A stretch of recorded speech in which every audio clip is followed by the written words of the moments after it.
কতটা টেস্টি আর লোভনীয়। বিসমিল্লাহ।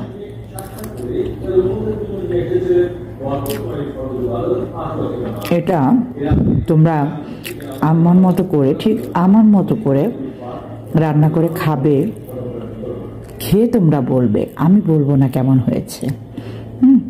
জাস্ট তোমরা বলবে যে আসলে এটা খেতে কেমন। আসসালামু আলাইকুম। পারুল পাকঘর থেকে চলে এলাম আমি, পারুল বরাবরের মতো। মটরশুঁটি আমার কাছে যেভাবে ভালো লাগে ঠিক সেভাবে আপনাদের সাথে একটু শেয়ার করছি। তো একটু লবণ দিয়ে সেদ্ধ করে নিলাম।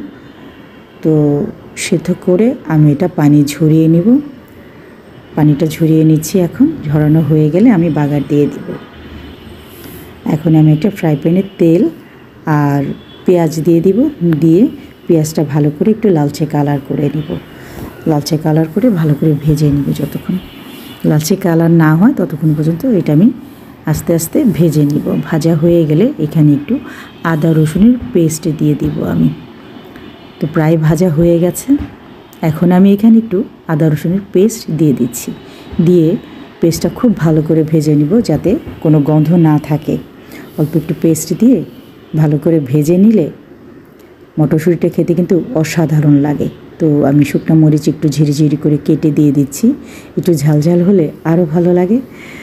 তো এখন দেওয়া হয়ে গেল। এখন আমি একটু ভালো করে নেড়ে চেড়ে মিশিয়ে নিচ্ছি। আর একটু কাঁচামরিচ কুচি দিয়ে দিব। দিয়ে আমি ভালো করে রান্নাটি করে নিব। মানে মটরশুঁটিটা খুব ভাজা ভাজা করে নিব। ভাজা ভাজা করে নিলে খেতে আমার কাছে ভীষণ ভালো লাগে। মটরশুঁটি কিন্তু সেদ্ধ করেও খাওয়া যায় লবণ দিয়ে, ভালো লাগে আমার কাছে। আর এইভাবে খেলে তো আরও বেশি মজা লাগে, তাই না? একটু লবণ দিয়ে খেলে একটু কম মজা লাগে, কিন্তু মজা লাগে। কিন্তু আপনারা যখন এভাবে রান্না করে খাবেন তখন কিন্তু ভীষণ মজা লাগবে। ট্রাই করবেন একবার, এভাবে ট্রাই করে দেখতে পারেন। যদি করেন তাহলে বুঝতে পারবেন কতটা টেস্টি। এখন দিয়ে দিলাম মটরশুঁটিগুলো ঝরিয়ে রাখা, দিয়ে ভালো করে ভাজা ভাজা করে নিচ্ছি। যতটা ভাজা ভাজা করে নেব ততটাই ভালো লাগবে। এখন আমি এখানে দিয়ে দিব লেবুর রস, আর একটু দিয়ে দিব গোলমরিচের গুঁড়া। তো লেবুর রস দিলে খেতে কিন্তু ভীষণ টেস্টি হয়। একটু দিয়ে দিলাম গোলমরিচের গুঁড়া, হালকা একটু, বেশি দিলে আবার গলা জ্বলবে, তাই একটু কম দিবেন। একটু হালকা দিয়ে দিলাম।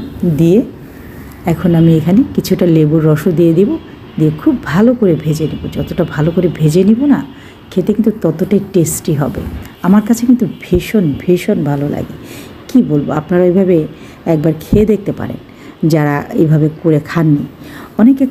অনেকে যে খাননি তা না, অনেকে এইভাবে খেয়েছেন। এক একজনে এক এক রকম করে খান, তাদের খাবারের ধরনটা এক এক রকম হয়, সবার তো আর এক রকম হয় না। তো এখন দিয়ে দিচ্ছি লেবুর রস, দিয়ে ভালো করে মাখিয়ে নিচ্ছি। তো আর একটু ধনিয়া পাতা দিয়ে দিলাম, হালকা অল্প একটু, বেশি দিলাম না। এটার মধ্যে বেশি ধনিয়া পাতা দিলে বেশি খেতে ভালো লাগবে না, মুখে লাগবে।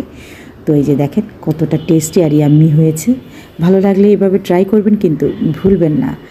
সবাই খুব খুব ভালো থাকবেন, নামাজ পড়বেন। নামাজ বেহেশতের চাবি।